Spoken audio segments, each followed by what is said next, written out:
Hey guys, Alessio Summerfield here because you don't hear me talk enough. But I got something special to say this time. This is an old episode. We're on that new shit now, so I'm coming from the future to tell you to go to patreon.com/Metal Gear Mondays, Facebook, Twitter, SoundCloud, all that shit. Metal Gear Mondays, except for Twitter, it's Metal Gear Monday.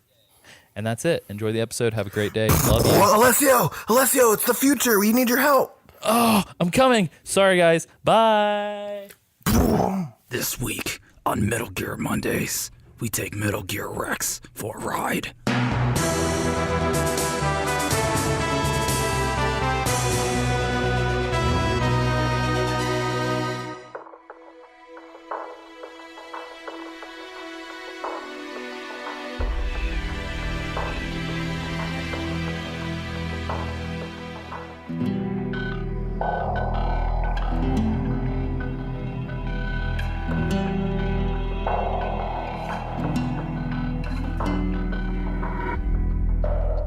Ladies, gentlemen, boys, and girls, welcome to another episode of Metal Gear Mondays, the Games Club style podcast where we talk about the Metal Gear games from start to finish, top to bottom, inside and out.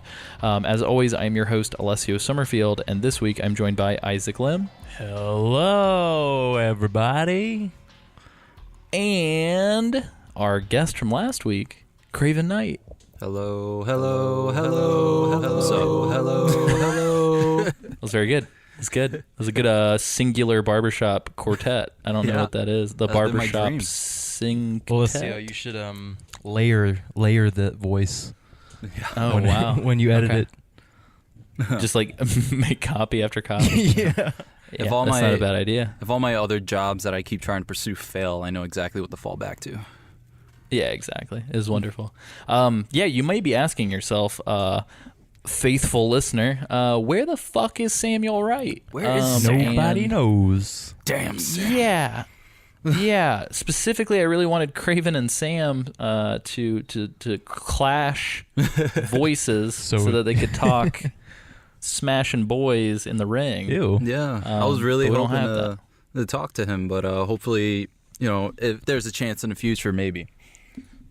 If he, I know, yeah, because I know he's got stuff going on. He's gonna be going away soon, but maybe, hopefully. For sure. Yeah, one, absolutely, Sam. I know that you have a good sense of humor, so by no means are we like trashing on you for not being on the episode, but we completely understand that you are in the process of moving. So that's a cool thing. Could be very tough depending on the situation, because he's going from state to state, right? Oh, he's going like cross country, baby. Cross country, yeah. Insane. Yeah, it's pretty bananas. So anyway, all of our good vibes go out to Sam. I wonder if moving would have been easier if he would have had a Metal Gear to assist him. Definitely would have been a lot more messy. Yeah, for sure, which we will get into this week. However, last week, some things happened. Isaac. Yeah. What happened last week? And a nice segment that I like to try to segue into smoothly, called Fumbling in the Dark with Isaac Lim. That's a good Sam impersonation you got there. I was trying to channel the Samuel. Channel the Samuel. That's what I tell myself at all times. Channel the Samuel. Let me meditate real quick and try to remember what happened. What's your mantra when you're meditating to remember? I say Metal Gear. Craven, can you say Metal Gear fast? Because I feel like it's a hard phrase to say fast. Metal Gear. It's pretty tough, actually. Yeah. Metal Gear. It's lost all its meaning already. Yeah, I can't even say it normal. The segment is getting out of hand, guys. Yeah. So last week, going off the rails. What did we do? Oh, we partied like it's 1998 or yeah, 9. That's good. Or whenever. Would have been good if you would have got the year right. No, I think you got the year. I don't know what year it was. It was in 90. I don't remember. Something. It came out in I think 98, 97, 98, but the game took place I believe in like 2001. Oh, so should we be partying like it's 2001? Yeah, like so the game came out September 3rd, 1998. Okay. Oh. Dang it. Got it right the first time. Damn. Anyway, so So close. yeah, we had a wet dream. Ooh, Snake had a wet dream. a cold dream.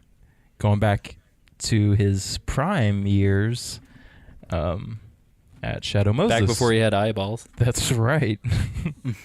Back before he was not falling apart. Yep. And that's... Oh, and we fought a wolf. Some might say a sniping wolf.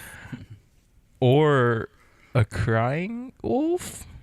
I just realized that for that boss fight, they literally were like, "What if the sniper wolf was an actual wolf?" Like, are you serious, guys? What if? Literal wolf sniping. Why not have both? Yeah, for sure. Also, I'll throw that in. I'll throw it in when we get to it. But there was like another weird little caveat that I didn't really realize on that boss fight. So anyway, Isaac, continue. I mean, is Is that all you got? Did we do anything else? That's it. I think I'm pretty sure you're that's just recalling the stuff we talked about last week. Yeah, you did a good job, Isaac. thanks. One of these days, when Isaac starts doing Remembering? his fumbling in the dark, I really want to get Isaac to on his own time just like record a word for word transcript of the previous episode that I can just cut in for like a full like 40 minutes. Oh gosh, But that'd be Like, I fun. think like it would be like a lot of work to do for this, my idea, but for Isaac to kind of record himself while he's playing these sections and kind of do his own commentary as he goes, instead of like trying to remember, crap, I played this like a month ago and I have to remember how I felt. we just hear like, I think it'll be a lot of yeah, it would. It's too much ass. that, and just we hear Isaac snoring during cutscenes. But he doesn't have a whole lot to do in that bunker you keep him in, so That's right. That's You true. don't feed me Yeah. either, so Yeah, he gets the true. expired rations. Yeah, for those of you at home who don't know, Isaac actually records using one of those cans with the strings attached when we do the podcast. yeah, it's going Rocky through loves to Emily. Alessio's. Rocky loves Emily. But yeah, so that was last week, and this week we've got a real simple objective, which is to finish Act 4.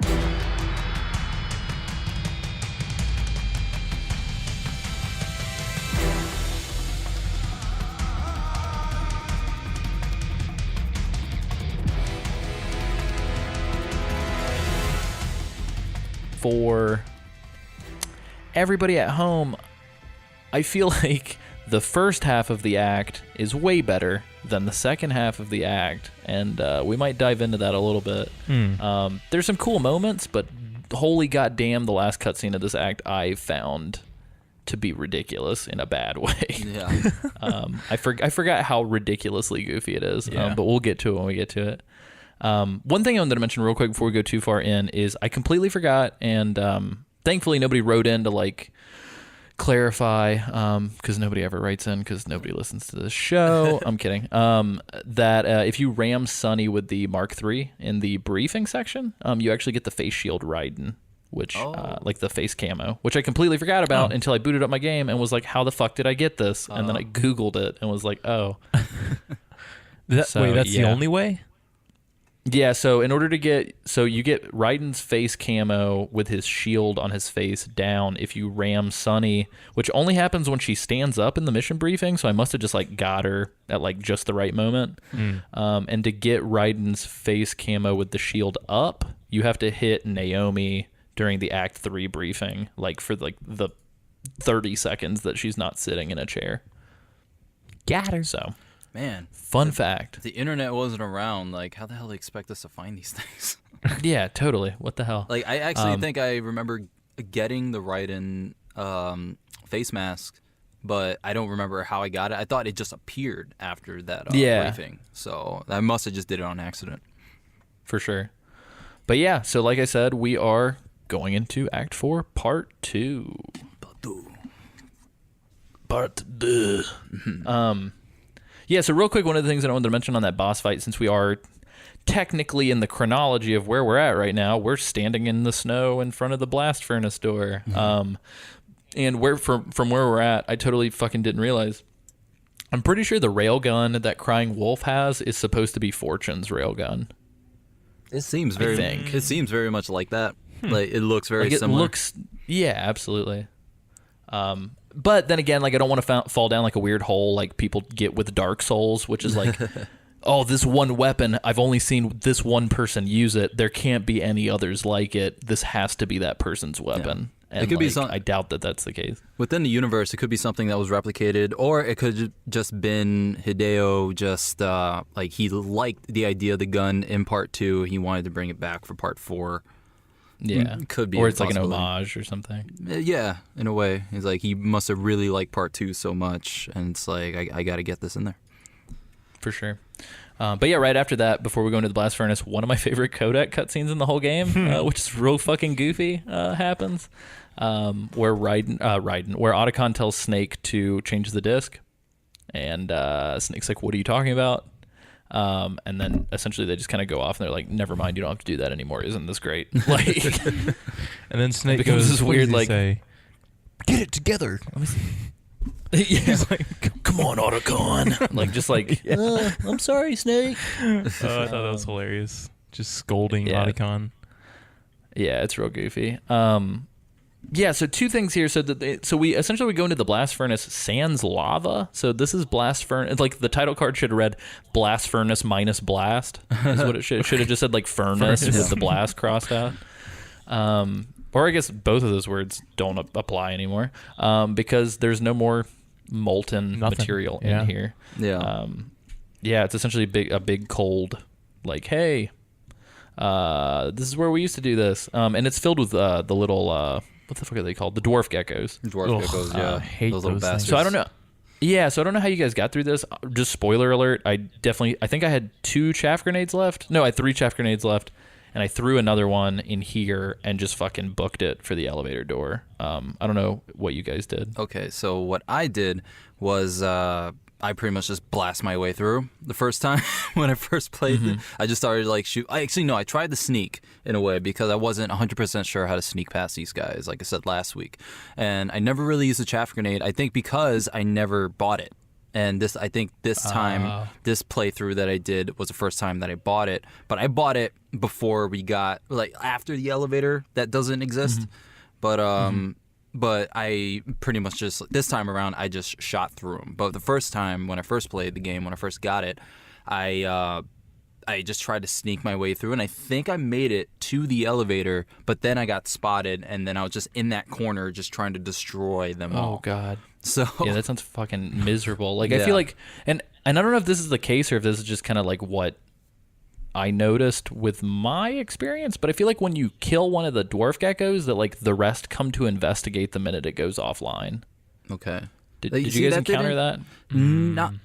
Not so much because when I got into the tank hangar when you first get to Shadow Moses, I got spotted and then I ran straight through the door that leads you to the snow area where you fight Raven for the first time. But I get there and then I just kind of come back and then they're still in caution mode, but I'm just kind of picking one off. I think I mentioned this last week. I was picking one off one at a time and none of them really investigate. Like it's still caution, but they're not looking for me.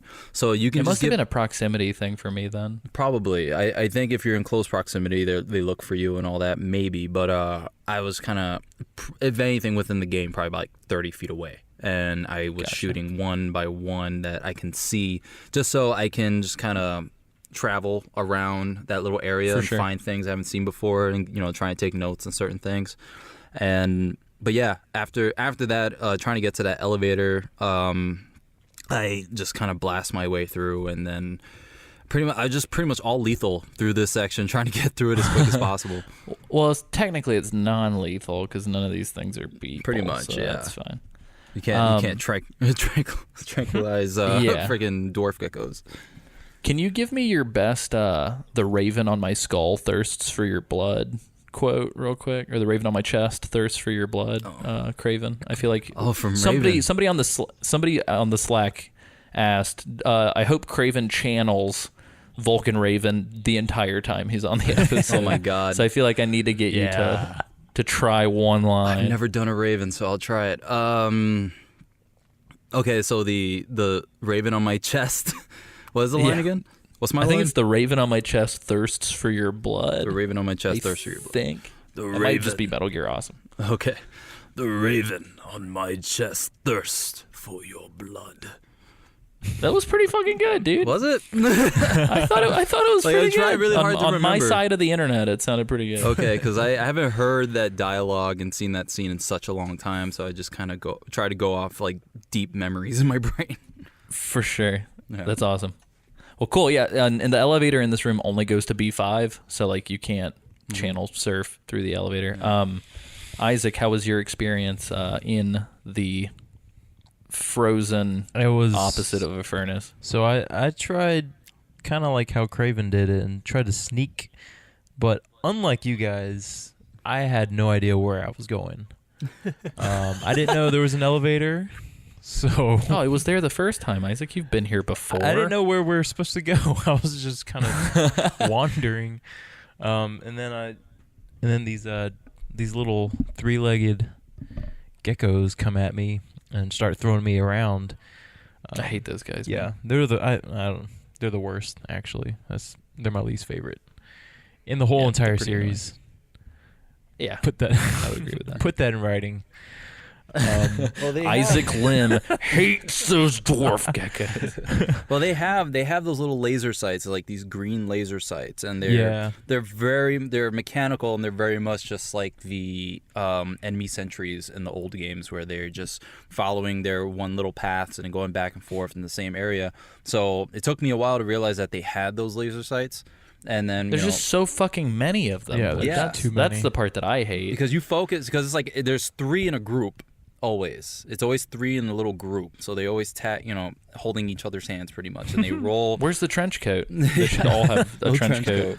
But they just they have the laser sight in one section, and they roll away and they laser sight to another section. You realize they're either hitting 2 or 3 points at a time, so the same 2 or 3 points. But then you try to focus on these 3, and then you don't realize that there's another 3 that's probably looking straight at them or whatever, and it's really hard to tell. And then you got some that are like surveillance cameras, pretty much, that are just in their own, like a single one that's in their own little spot that Totally kind of has its own laser sight in pretty much like a good proximity area that it's really hard to sneak past. So you got all these like sections and all these dwarf geckos that you're trying to keep an eye out for, but it's really difficult.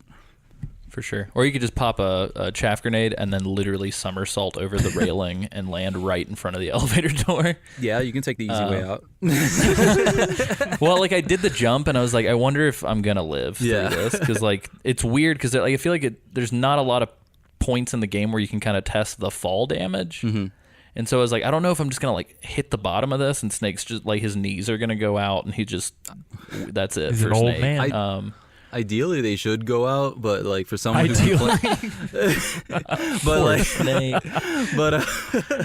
for someone who complains about his back a lot, he's pretty limber and can do front flips off of railings.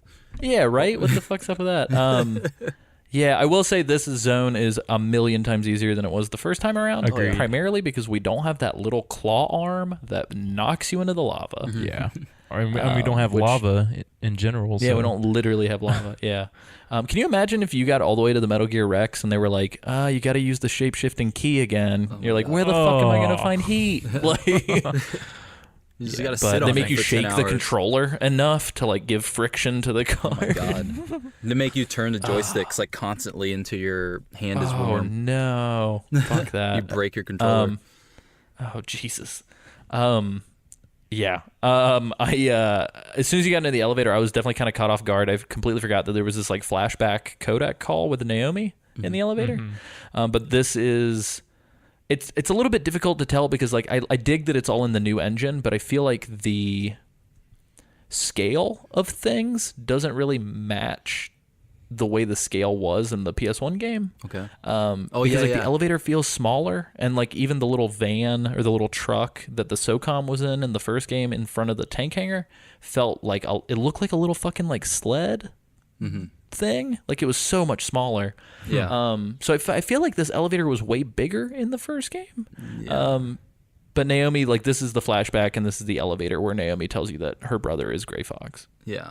I put brother in air quotes. Well, we didn't. Her adopted brother, I guess. Yeah, because that elevator that we took in the first game was the one on the right side, and that was you took 2 elevators, and you took one and that was when that was the big ass ones. It's like the ones that load up vehicles. Yeah, the big giant one, and I think you were talking about the scale just didn't match. Where I think the idea is that because remember that elevator was such a long ride, and then you fought enemies that spotted you. Oh, that's right. Similar to the ones that took like the stealth camouflage in the section in Metal Gear Solid 1 to that where they just kind of appear out of nowhere. But well, and that would explain this next part too, because like in my notes I was just like, what the fuck is this next section of rooms? Because I don't remember any of this until we get to the underground base. Yeah, well, these sections of rooms, they were not in the first game. This whole left side was completely non-existent. That elevator shouldn't be there because I remember after playing part 4 and replaying part 1, I looked over there to see if there was any essence or anything of that resembles an elevator. There is nothing but just a blank wall. So that's what bugs me about the elevator. I was like, this shouldn't be here. A contractor showed up after the fact and was like, guess you know, so. Good right here. Because the same contractor also dropped that elevator that carries Metal Gear too. That was something that kind of threw me off. It's like, who brought this just down? Yeah, it was especially coming up to like, I mean, we'll get to it, but once you get to the Metal Gear, I was like, why? Where the fuck is the Metal Gear? I know. And why do we have to travel? I don't. It's weird. But yeah, it's essentially like section. Oh, go ahead. Sorry. I'm sorry, but this section is just good. like just non-existent in the first game. It's a totally different section. And I think that was just a matter of. I believe it's just a matter of just throwing something new in there. That's the only reason they will probably force a non-existent elevator and have you go through this section where there's more dwarf geckos with a mix of the regular geckos, and you're sneaking past an area that you're not familiar with. So it's completely foreign to you. So you actually have to really think on your feet a little bit more instead of just knowing exactly where you are. Yeah, that's a good point. That combined with the fact that, like, I don't know, for all intents and purposes, maybe they were like, we don't want to put you guys on these giant fucking elevators to do nothing for the next 10 minutes. So we just throw this elevator that goes straight down instead of at an angle. Yeah, for sure. But yeah, and so this main area kind of opens up, like Craven had mentioned. There's some dwarf geckos and some regular geckos, and like this big conveyor belt room. It's weird. I keep seeing like a mixture of dwarf gecko and scarab online, so I'm not sure what the colloquialism is because I keep seeing like the both actual of name. them. Yeah, so I don't know. Like they never really refer to them as by their names or what it's called in the game. Yeah, I wonder how much of it is taken from like strategy guides and stuff. Probably. But yeah, so in this part, I had one last chaff grenade, and I was like, I can use this here, or I can save it for later. And I wasn't sure. I couldn't remember what was coming up next.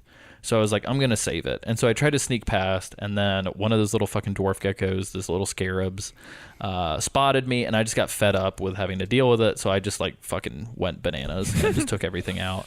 The railgun works really well on the geckos. Spoiler alert. You can kind of like, if you charge it enough, you can kind of one-shot them, actually. If you let it go about halfway, you can get the 3 at one time, and they just go down. Yeah. And explode. It's pretty crazy. Yeah. Which we'll be using much more later. But Isaac, were you about to say something? Oh yeah, I was just gonna say that'll come in handy later, but you just said that. I've so- never I was heard you gonna sound say, so like I believe it perturbed. will come in handy later. Well, whoop-de-doo. What do you mean later, guys? I thought the act ended in this room. I don't know. What are you talking about? This is where it ended for me.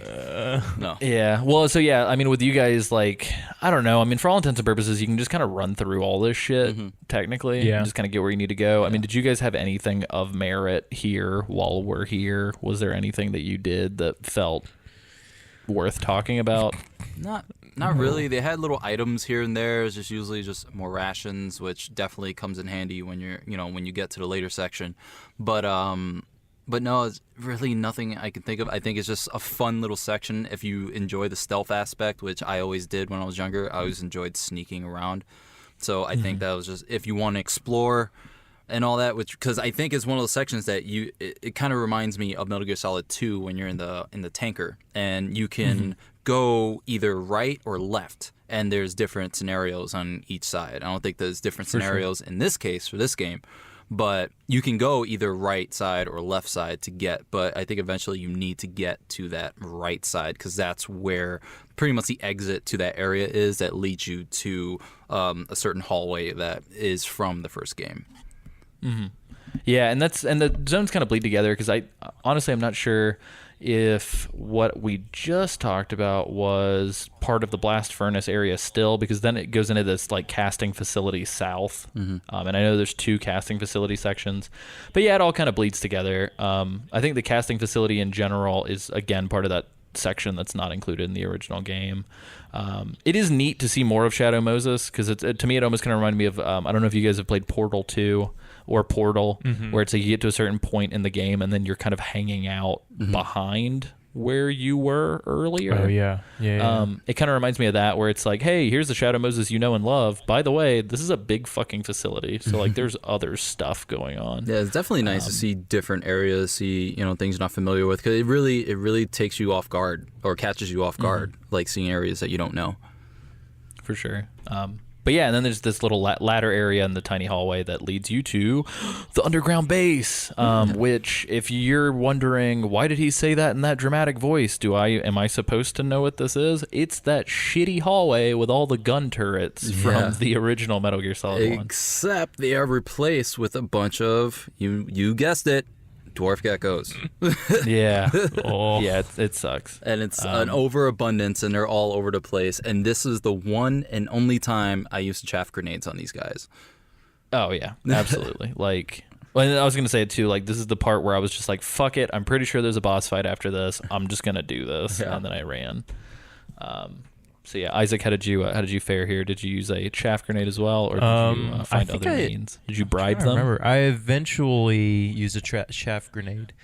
I remember getting thrown around and flailing quite a bit, getting tossed around like a bag of peanuts. Yeah, it was annoying. That's all I got to say about this little portion. Yeah. It sucks. Like I would almost rather have them only had the full sized geckos. Yeah. With just no enemies in these like abandoned that sections. Would be awesome. They're just like an empty facility. Because to me, it's like, yeah. Well, and like just in general, like why the fuck are there any enemies here? Yeah. Because it's like, I get it, but like, Liquid and Co. saw the Mark II like spying on them, but like truthfully, and we're gonna find it because like spoiler alert, they get to Metal Gear Rex, and when you show up, like, the railgun's already gone. So it's like, if they're already getting the shit that they want to get, like, why are they so hell-bent and, like, making it hard for you to get there? Well, maybe they were like... especially considering that all the bad guys in the game are like, Snake's too old for this shit. And it's just like, okay, so, like, why are you even throwing bad guys at us? Maybe they're just, like leftover sentries from when it was abandoned, and they just, got left there, and they're just like walking around with no purpose. They're machines. They have no purpose. They have no home, so they're just making this is their outer home heaven in these little sections. Yeah, it's just those situations where it's you gotta like. It reminds you that this is a video game and it has to be complicated instead of kind of throwing logic out of the window, because it wouldn't make sense that these things are still lingering around since their main objective was pretty much done. But for the sake of drama, they have to make it more dramatic. For sure. To me, I think it would have been more of like a nostalgia trip, kind of like gut wrenching, like, oh, wow, like this is cool if like we could really linger and like look at everything up close from like the past. And I feel like all this extra stuff kind of, I mean, I don't know, it makes the game, I guess, but it also kind of throws in like a weird hindrance, like, hey, quit looking at that shit for too long. You got something to do. We're going to throw some enemies at you. You know what I mean? Yeah. It's like, well, I kind of just want to take my time here because that's what this is for. Because you want to explore, you want to look for things, because like, there's a stair level that goes up, and every time you go up there, there's something there that you may need, whether it's rations or chaff grenades, from the first game.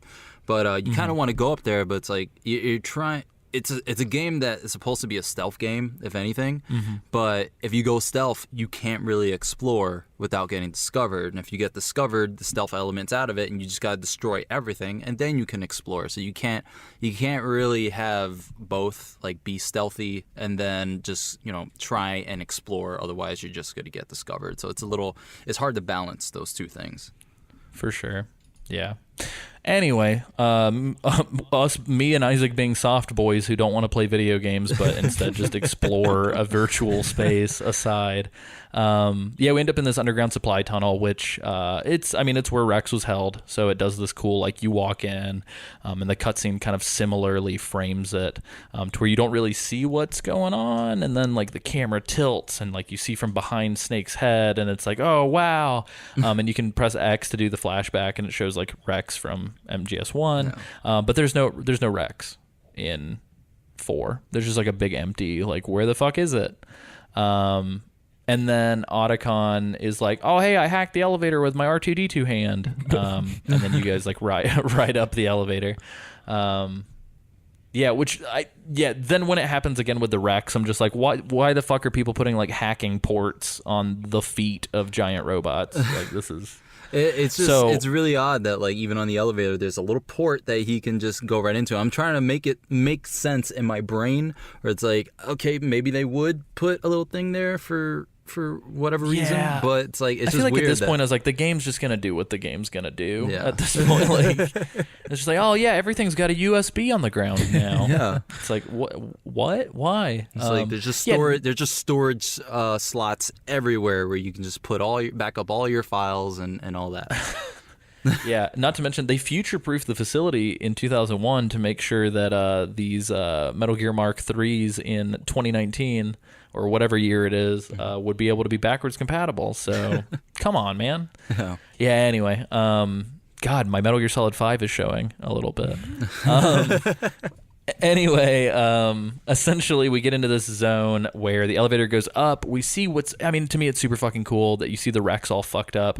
And, like, I get it. Like, I'm sure that Rex was put on the elevator to get to the boss fight arena where we fought him in MGS1. It's just they didn't really make as big of a deal of the elevator in the first game. So we're kind of being knuckleheads about it. But yes, this is like the arena where you fought Rex, and he's all fucked up in the corner. But as we mentioned earlier, he's missing his railgun. And so Otacon and Snake are like, oh, fuck, where's the railgun? And then Otacon's like, let me find out, and then, like, hacks the foot of the Metal Gear Rex, and he's like, oh yeah, they took it this way. And it's like, I don't, what like, what the fuck, are you the robot foot whisperer? Like, what's happening? And then Vamp and Naomi show up, and, like, Naomi gets all, like, weird sexy. Yeah, it's Vamp. Really uncomfortable. Yeah. And then Vamp says that there's suicide geckos on the way, which, why? Because, like, they already have the railgun, so, like, why are you suicide bombing why are they the still base there? that's gonna sink into the ocean? But yeah, so let's camp out here for a second before we get into the boss fight. What the fuck is up with sexy Naomi? Yeah. That was really weird. Like, is she there really an answer for this? She really has to play this role in order to really prove that she's part of the Ocelot clan or whatever. On like, their I don't side. get it. Like, she fucked us in Europe and, like, took off with Liquid. So, like, is that not enough? Yeah. Like, I don't know. It just felt kind of weird. It's it seemed out of place. What's that syndrome? Stockholm. Oh, like Stockholm? Stockholm syndrome. Oh man, she fell in love. She fell in love with a zombie. More like the hot kidnapping syndrome. Am I right? No, I'm just kidding. It's disgusting. But yeah, so what was weird to me was before they show Naomi, Vamp's just, like, walking towards you, and he's like, I'm saying Vamp things. And for whatever reason, there's just, like, a third arm that's, like, caressing his belly button, and I'm like, where did Vamp get that third arm?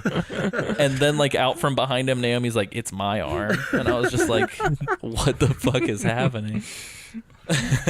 Oh my god. Well, she even has, like, sexy eyes. She's like, oh, hey, Snake. And it's just like, for a moment I was like, is Psycho Mantis possessing Naomi to, like, play with this dude's, like, belly button hair? Like, what's happening? Like he knows Vamp has a belly button fetish.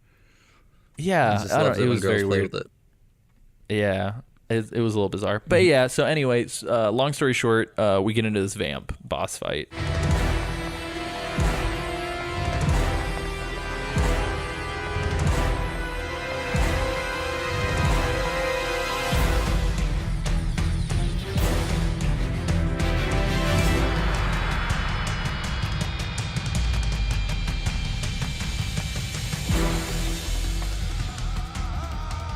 And I think this is actually the first time Snake fights Vamp. In the If I game? remember correctly, In this like game? in the canon. I think in any game. Oh. Yeah. Because like Snake didn't shoot at Vamp during the sniper part on the boundary barrier wall. Yeah, because he had in MGS2. he had no decent view to get at him, so Raiden had to do it. Yeah, so I don't think Snake's Interesting. ever fought Vamp. Never thought about that. I think So- I think I feel like he did, but I think I just keep thinking of when he was fighting Fortune, and then Raiden climbed the ladder yeah. to go fight all the Metal Gear Rays. What about MGS2? Am I thinking about this right? In that one little is that Vamp? In that one little water um, area? It's like a Yeah, square Raiden room. fought him. Yeah, right. You fight him there as Raiden, That's but Raiden? Snake doesn't fight him. Oh yeah, that's Oh, right. that's in MGS2. Yeah. S3 okay. is complete. Duh. No, I'm kidding. Sorry. That was the whole point, Isaac. You're supposed to confuse Sorry, Raiden for I'm Snake sorry, because they're yeah. simulated. Yeah, It's all part of the plan. because we are Raiden. Yeah, I don't know why that's not a shirt. We are Raiden. yeah, totally. Well, we were, and then MGS4 happened. Yeah. And So. just retcon all of it.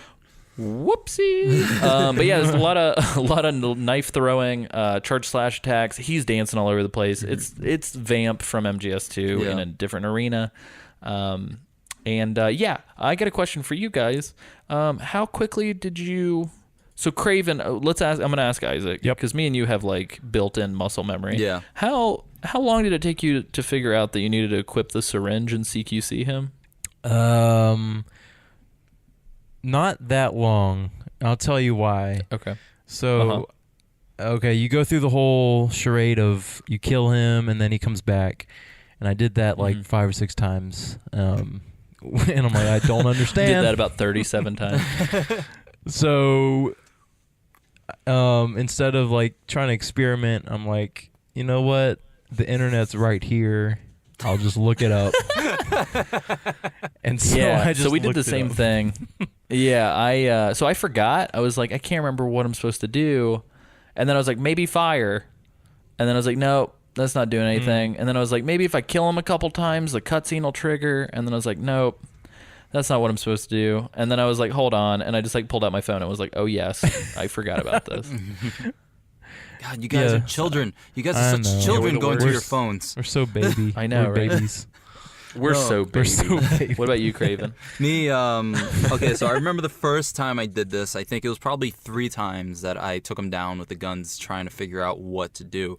And then it just hit me because in my first playthrough years ago, I consistently tried to use that syringe since, and knowing what it does, that, it pretty much, just what does it do? It pretty much just like deactivates the nanomachines temporarily or some shit like that. And, Yeah, like suppresses them. that. And I remembered, I remembered that, and I was like, wait, the syringe. And then is there a way? I think it hit me. I was like, there has to be a way to use a syringe. Like I have to be able to use that, but it's an item. It's not a weapon. How do I do that? And then I went to it just to read the information because that's something we neglect in some of the items, that it has descriptions and it tells you pretty much everything you can do with them, but we don't read them. At least I don't. I tend to neglect because I hate reading, because reading's for nerds. But no, Totally, absolutely. but no, I'm like a high functioning illiterate myself. I remembered that, the syringe, and I looked at the information, and it's like in CQC you can do this. I was like, oh my god, that's it. And I was like, so how do I see? And then I think I tried to CQC him here and there so I can get him, but you can't really touch him. And then after the third time I shot him down, third or fourth time I shot him down, I was like, oh, this is my opportunity. I go up to him, he gets up, and I can grab him. I think I even tried to grab him before that, and I just didn't know what to do. And then once I figured it out, I grabbed them, I used the syringe, and it ended right away. And I was like, oh, man. And then this time around when I played, this has been such a long time, I was trying to remember as I went. It's like, okay, I'm going to keep shooting him, but I think I'm supposed to CQC him. I know I'm supposed to CQC him with the syringe, but I can't remember when to do it or how to do it. So I just kept shooting him, and then I think I shot him down once, and I was like, oh, wait, yeah, the syringe. I got to CQC it, and I looked up how to do it again. And then once I shot him down a second time, I grabbed him to the CQC, and then I did it right away. So it was like probably the quickest I've done it. And yeah, it's pretty much just all just kind of muscle memory, or just, just memories in the back of my mind of me doing it before that really helped me, instead of going to that damn internet. You knew? Yeah. I think the crappy part was like right around the time that I was like, oh shit, that's right. As soon as I started trying to do it again, he kept going up. And so every time I'd like shoot him, he'd just like be stunned up top. And I was like, I can't get to you up there. This sucks. So I'd have to just like wait for him to come down. I think one time I actually I stunned him. He falls over. I was waiting for him to get back up. When I went to grab him when he got back up, he just like danced out of the way. And I was like, oh, that's cool. So this was longer than the Rex fight for me, which was silly. I remember using the grenade launcher a lot on him, and this time around. Yeah, because it really, I mean, it doesn't matter if you lethal or non-lethal him. Yeah. It is part of the story for him to die. Yeah. So essentially the syringe makes Vamp mortal again by like suppressing his nanomachines long enough for his healing factor to not be a thing. You hit him with it this first time, and we'll talk about why Naomi is a bigger badass than Vamp is, because it only takes 2 syringes for Vamp to go down, and it takes 3 for Naomi. Yeah. Anyway, this syringe makes Vamp mortal. Things are like, it's like, oh wow, and I don't know if it's temporary or not. I think it is temporary, because that's why Naomi and Snake have to like pop the syringe more. But yeah, so it suppresses his nanomachines temporarily. Conveniently enough, Raiden shows up to defend Snake right after you pop the syringe. Raiden totally has like a goofy goober nerd boy version of the "kept you waiting, huh?" He's like, "I'm sorry to have kept you all waiting," and I was just like, wow, that's sounds like Dave Chappelle like making fun of white people. It's just like the over enunciated, like hyper articulated, like, "I apologize for have kept you all waiting, good sirs," like. So it made me laugh. And then Raiden starts to fight Vamp, and the screen cuts in half, and it becomes like you watch Raiden fight Vamp while Snake has to hold off Suicide Gecko bombers with the railgun on his half of the screen. Now, when I played this the first time, I thought it was awesome. And the fact that they did the split screen and then you're fighting the gecko and all that. But playing it again, I'm just like, this is so dumb. I can't watch what Raiden is doing. Yeah. It's very distracting. It is. It's distracting. If anything, it's hindering you from like doing better at taking down the gecko, where it's like all this cool shit is happening, but you're stuck doing like your own thing, fighting a bunch of robots. Yeah. And the game barely ever does this. Like, not even the game, the series, like, this is like what, like one of 2 times in the entirety of the series that it's split screen, and it's the only time where it's interactive split screen. Yeah. So it's, I don't know, it's a little bizarre. Isaac, did you have any trouble with this part? Going back to the whole charging the railgun, I did at first because I was just popping the rails, if you will. Without charging it, and it took me like 5 or 6 shots to take down a single gecko, and I was like, crap, this is dumb. So I go back to my trusty friend, the internet, and he tells me that I need to charge it. Why does it gotta be a guy, Isaac? Because he told me he was a guy. Okay, fair enough. We had a deep conversation about this because I at first I did call him a girl, and then he got offended, so he corrected me. Makes sense. Just so you know, the internet is a guy. Yeah, for future reference. Speaking of guys, one of my favorite shots in the entire game is Vamp going, "Let us duel with blades." And then the camera's like, "Look at Vamp's dick." And I was just like, that was hilarious. Yeah, this is the homoeroticism that began in South America continues in snowy Alaska. Yeah. But the split screen, I was like, yeah, like you said, Craven, at first it was really cool, but then I just couldn't do both things I couldn't watch and then destroy geckos at the same time. I wish they had like it's a moment you definitely can't enjoy because the moments they try to give you that like, oh man, this would be really cool for the players, and then you do it and it's like, no, this is so tense, I can't enjoy myself because these things are going to explode. And I'm still trying to work this damn railgun thingy, this damn sniper railgun, and trying to take these things down because it's a thing that has me use it. So ideally, I'm supposed to use this, but because the first time I did it, I wasn't sure. I did pretty much the same thing Isaac did, where I just kept using it and kept shooting it because I didn't realize I had the charge. And then I started noticing, because this is before I relied on the internet so much. Isaac, like I can't help it, man. But yeah, I just I noticed that the little bar at the bottom, and I noticed that it kept going up every time I held it, and I was like, maybe if I let it charge. And I let it charge halfway, and I noticed it was stronger and stronger. I was like, if I let it charge all the way, maybe I can get them in one shot. And then I let it charge all the way, and I got them in one shot. It's just you got to have patience with it because these geckos are shooting at you, and you got to pretty much if you charge it and don't get them on that one shot, it almost feels like you're screwed. You wasted, yeah. And because that's more time, that's less time that you have until they freaking explode, and then you're just screwed. But Raiden's up there having the time of his life. Hey, don't forget, Otacon should have his own split screen because he's hacking the Metal Gear. That would be hilarious. Oh man, a little bottom screen of Mark. Yeah, that would have been amazing. Oh man. But yeah, I'd almost like to see like an A/B test where it's like if you got a real quick finger, I almost wonder if like tapping it a lot would be quicker than charging it. Well, but it does have like a cooldown sort of like post shot. Well, that's the thing. Like period. each shot is a round because it's not like it's infinite. You have to actually buy rounds. You'll waste a round. So every time you shoot it once, you waste a round. So if you hit it multiple times, you're wasting those rounds faster and faster. For sure. So you're using more rounds on one gecko. Yeah, Snake's getting Amazon Instant Prime ammunition delivered to him by drone. Alexa, order me more railgun ammo. Yes, freaking Metal Gear did it first. Once again, freaking did Prime before Prime. Yeah, that's true. Alexa, show me a picture of oysters smiling. Anyway.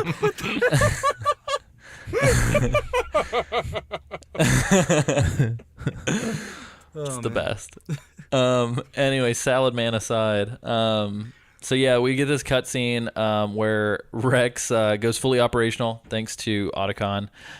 Simultaneously, Raiden tells Naomi that Sonny cooked the eggs right, and then Naomi starts crying. Now this scene was hilarious to me. I'm sure it was hilarious to you guys too. This like, so in my head I was like, Naomi dies in MGS4 and I'm team Otacon and Naomi, so I'm gonna get real sad because I want these two lovebirds to be together. A million times more than I want fucking Meryl and Johnny to be in the same room together. I want these people to be together. And so I was like, fuck, this is gonna suck because I'm gonna get sad.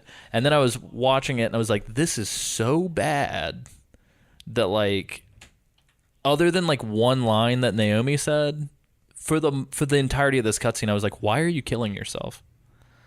So yeah, like just for the listener at home, essentially what ends up happening is Raiden kicks the shit out of Vamp. Vamp's just like all messed up because he can't heal himself, so he's like legitimately in pain and like suffering and dying. Naomi comes out of nowhere and is like not sexy Naomi all of a sudden. Science Naomi once again. Yeah, she's just back to Science Naomi. And she has the little syringe, and she's for whatever reason she like looks at Otacon and she's like, Otacon, like give it, like Dr. Emmerich, like you got to trust me. Put him out of his misery. This is so dumb because like there's really no reason for that. Yeah, not at all. Like, just have Raiden cut his fucking head off or something. Yeah. Like, what?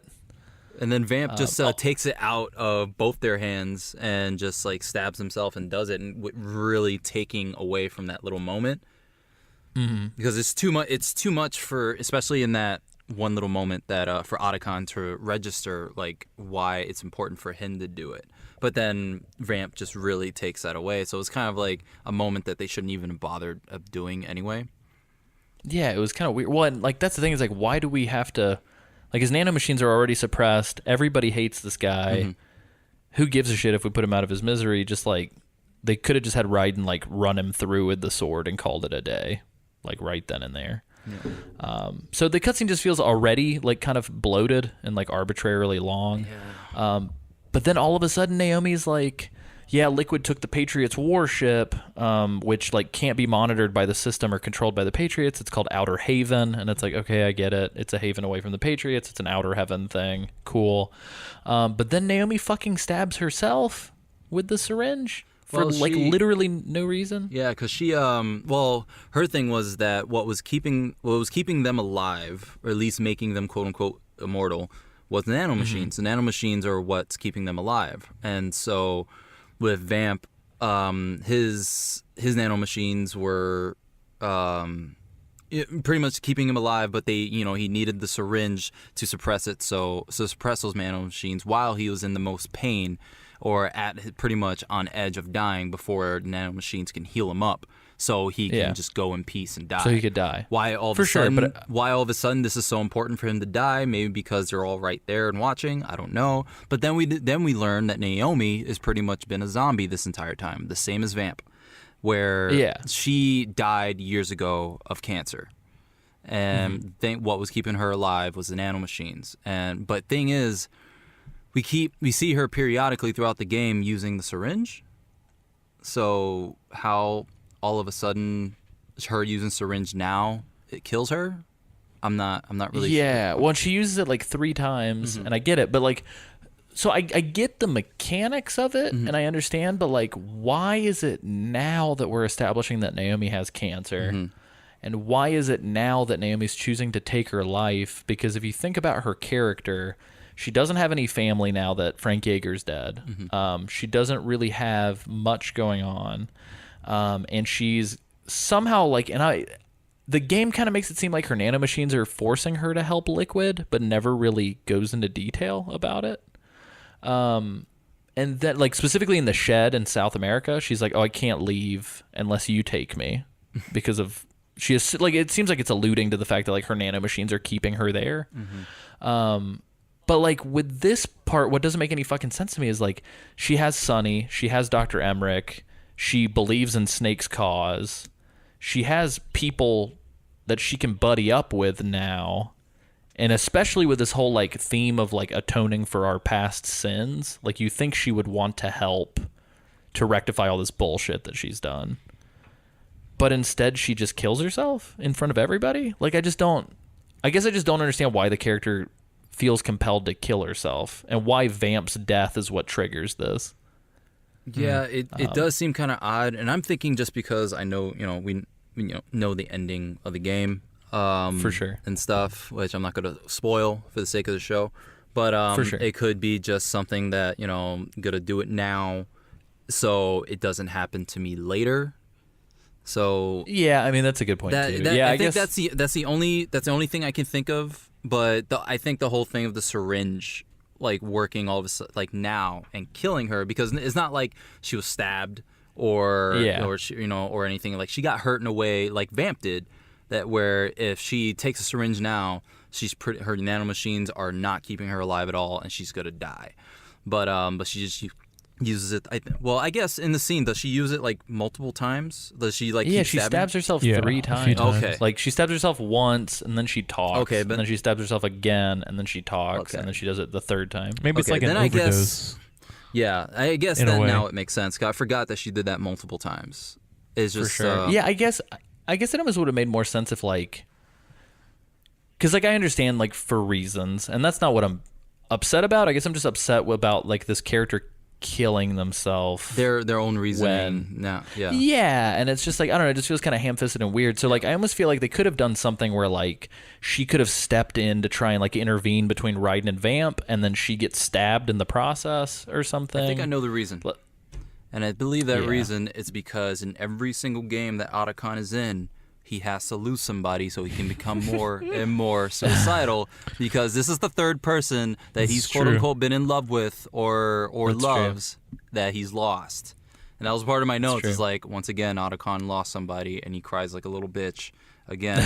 Except it's more weird because it's through the freaking LED screen on his little robot, and they're longingly looking at each other through robot and a person.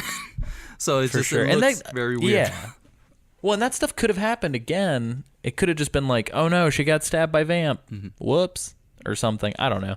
Yeah, anyway, Monday morning quarterbacking aside, the line that did kind of get me a little bit was whenever she looks into the screen and she says, "You have such beautiful eyes." For some reason, it was like Jennifer Hale's delivery of it. I was just like, no, please. But yeah, it was good. And then in the midst of all this, Gecko's rush in, and then Raiden, Snake, and the Mark III are all like, hop on in the Metal Gear Rex mobile. And I feel like this moment was a kind of a missed opportunity to do some little additional dialogue where it's like, what? I have to ride this thing. Like, pretty much. Like, I gotta... Like Snake being confused that he actually has to ride. Instead, he just embraces right away that, like, oh yeah, I gotta ride Metal Gear Raid or Metal Gear Rex. He's like, I know how to drive this thing. Yeah, I totally know how to use this thing. It was super weird. He like immediately sits down and he's like, I got this, and just like gets it going. And I'm like, okay, cool. Yeah. Anyway, so this begins like the Metal Gear Rex section, which I think is super fucking rad. Oh my god, this was freaking. It's just so cool. Like, it's really cool. This is what a Zone of the Enders could be on like PS3. So like, I don't know. It definitely reminded me of Zone of the Enders a lot, and it was really fun. Isaac, what did you think of this? Did you expect this to happen? I did not actually, believe it or not. I thought it was really cool, but like you said, how does Snake just instinctively know how to operate this thing? I mean, I guess maybe it's like driving a car. I don't know. Maybe they have. I mean, I Rexes. I guess if we're pushing up our glasses and going like real hard, like, let me think of like hardcore Metal Gear fan that is writing a letter as they hear this to send to us because of how mad they are. Yes, I understand. Snake and Otacon started Philanthropy, which is an anti-Metal Gear NGO that they like embark on missions to dismantle Metal Gears and deal with Metal Gears. Yes, I understand that Snake could have been trained on how to drive a Metal Gear at this point. Mm-hmm. However, Metal Gear Rex is one of a kind. True. So, like, you know what I mean? Like, just the whole thing is a little like, Well, the entire time, probably Otacon has always had the owner's manual to the Metal Gear Rex, and on the time right before Snake takes his naps, he has a cigarette and he reads through the manual and learns how to ride it. Like, just for sure. I can't say just in case, but it's like for shits and giggles. It's like I ran out of reading material. He reads it on the can. Yeah, he's taking his shit with a cigarette, with his pants down, dozing off while reading the instruction manual to Metal Gear Rex. Like, one day. Yeah, I'm gonna write a fan fiction about Snake learning how to drive Metal Gear Rex years before this event. Yeah. Like, it could have, I think what could have helped this scene, like, and helped, at least eliminate our confusion of Snake riding this, is some dialogue from Otacon saying, like, how to do certain things, and pretty much being the same vein of Colonel Campbell in Part 1. Explaining to you how to do things like use the action button for this or press this button and this and that. For sure. So Otacon explaining all that stuff. So it's kind of breaking the fourth wall, but then again, it's still within the game. And then it makes sense that Snake can ride this thing because we're confused on how we're going to ride this thing, but Snake knows. Apparently. Yeah. Yeah. Well, that's the weird thing, too, is like everything that we just talked about, like from the syringe thing to the Metal Gear stuff and all this other shit. It's like this game is obsessed with telling you how to do stuff. Yeah. Like if you take too long in any section of the game reminds you what you should be doing, like all the time. So why is it like in just these parts that the game's like, fuck you, I'm not going to tell you anything? And it's just like, I don't even have Otacon come on the codec while you're fighting Vamp to be like, hey, remember that thing Naomi gave you? Just to be like, oh yeah, okay, thanks, buddy. Like, you know what I mean? Yeah. Like, because they even do that I don't know, in, it's like, in the Uncharted games. Like if you're playing, because Uncharted's full of puzzle sections, and I've played it, and I've enjoyed I enjoy figuring things out for myself. I did that with me too. I did that on Metal Gear Solid 2, and I took pride in being able to go through that game, just figuring everything out for myself, relying on the codec, and calling people to learn how to do things or figure my way through the game. Instead of relying on a strategy guide or the internet, and Isaac, at least at the time, that's your real name. At the time, I didn't even have a computer. So, but anyway, but yeah, it's I don't even remember what I was saying, but yeah, Metal Gear. No, yeah, it's like, I don't know. It's like, and one, that's the thing is like Metal Gear Solid 5 does a really good job of not being too hand-holdy. But like this game in particular, like, I don't know, it just like there are points in the game where it kind of feels like Navi from Ocarina of Time is just like, hey, listen, like the whole time, and it's just like, fuck, I get it. But then like the parts that you need it, like I don't know. Yeah. So it just anyway, would have made more sense in certain sections like this. It's like for where sure, it pops like up, especially like, you this. killed Vamp for a third time. You haven't figured out that you need the syringe. Hey, or hey, how about the syringe? It dulls the nano machines and all that stuff. Or hey, you're on the Metal Gear. Maybe it's nano machines. Yeah. Hey, you're on the Metal Gear. For sure. If you need help, here's the instructions. Blah blah blah. Instead of it being like, oh, off screen, he had the Matrix jack put into the back of his head so he could learn how to ride this thing. Or even like with the Metal Gear part, it could have been like, we're not playing as Snake driving it. We're playing as the Metal Gear Mark III piloting the Rex. That you know what I way mean? to look at it, yeah. And Snake is just there having a cigarette, just taking a ride. Yeah, he's just like, whoa, this is dope. I hate this thing. I hate Metal Gear, but this is fun. But yeah, so why do I keep destroying these things? this is dope. But yeah, essentially we've got machine gun, missiles, and the charge laser all attached to the like R2 stuff, L2, R2. Which you can press. All my past all my past playthroughs, I never realized how to use the laser until this time. Yeah. I'm firing my I was laser. like, I kept trying to use it, and I couldn't use it, and I was like, oh, it has to charge, but I ain't got that kind of time. Yeah, totally. You can also press triangle for like contextual special attacks, which will be more apparent in the boss fight.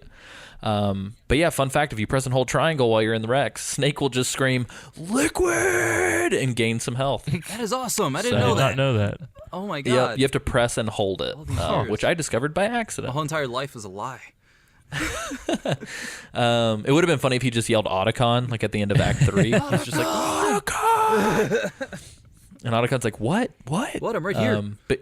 But yeah, so you go through the hallway that essentially we went through with the Jeep in Metal Gear Solid 1.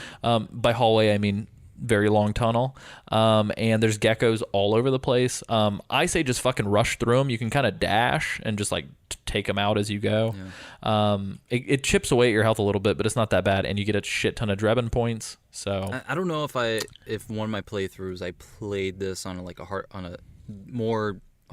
harder difficulty or anything, but there was a point where I went through mode? Probably. I don't think I'm not the that big boy ballsy. baller club, man? I'm not that ballsy. No, not at all. But no, there was a point where I went through the hallway just trying to blaze through, and I died.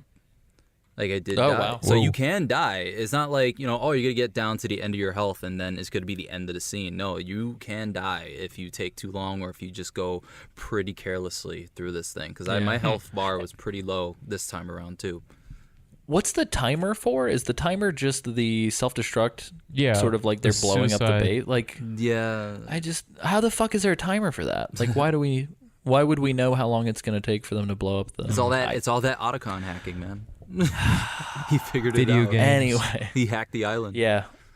But yeah, so we fly out of this tunnel at the end, and to me, it's almost kind of reminiscent of the Super Smash Brothers level of Shadow Moses. But we're in the port area, which is where the Jeeps slammed into each other in Liquid, air quotes, died in MGS1. And so essentially we get into this port area. Raiden takes a tumble thanks to some debris, thus pinning him and almost completing his ninja transformation, but not yet. And then Snake notices that like Liquid's here, and Liquid flies out of the water, and he's piloting a Metal Gear Ray. So we get to have Metal Gear on Metal Gear hot steamy action, total fan service. I thought the entrance was really cool. Just gonna throw that out totally. there.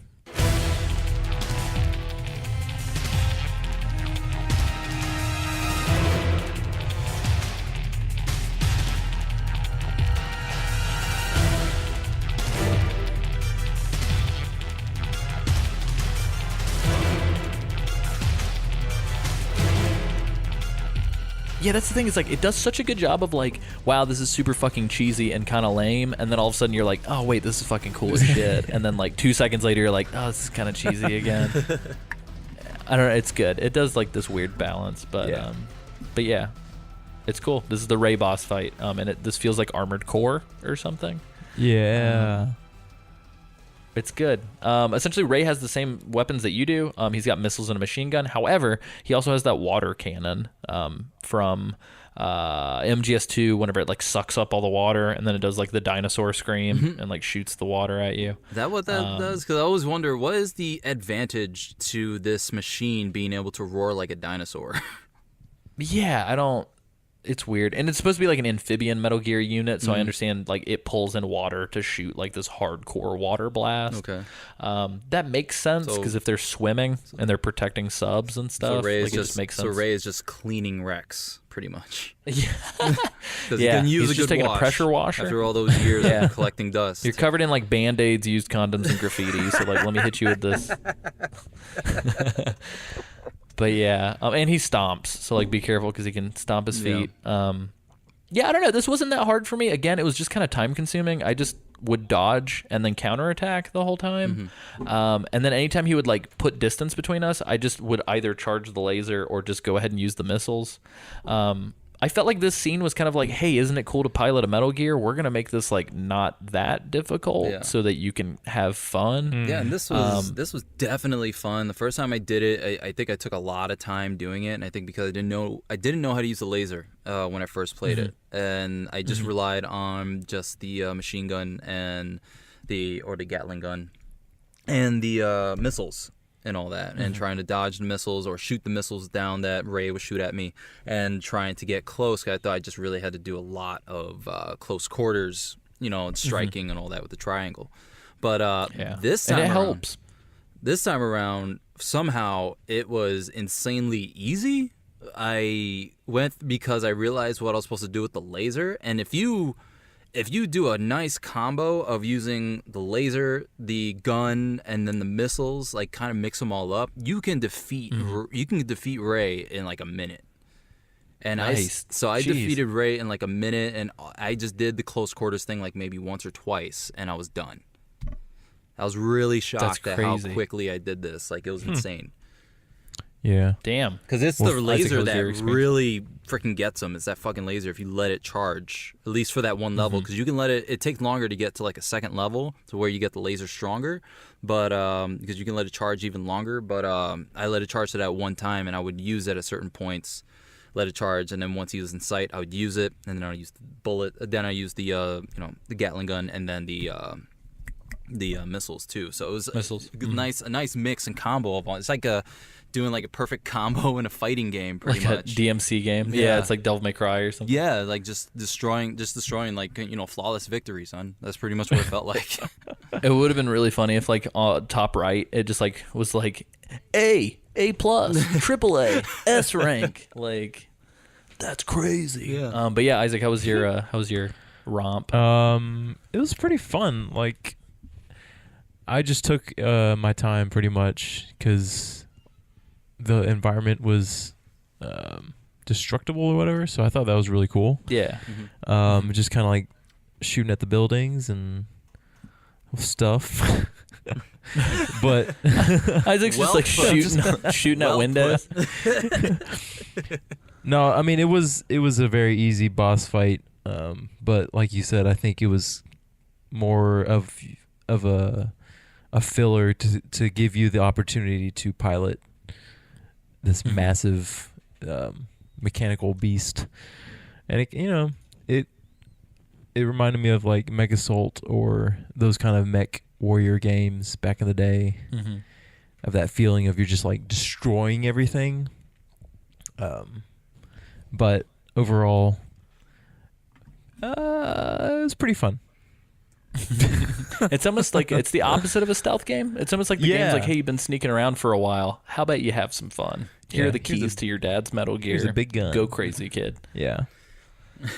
So yeah, it's good. But yeah, as you kind of near the end of this, both Metal Gears kind of just fall apart. It's almost as if the two brothers are destroying each other. What? You guys. Symbolic. Yeah, it's a little on the nose, but yeah, both the Metal Gears kind of fall apart. They like two old dudes just fall out of some Metal Gears. That's pretty much what happens.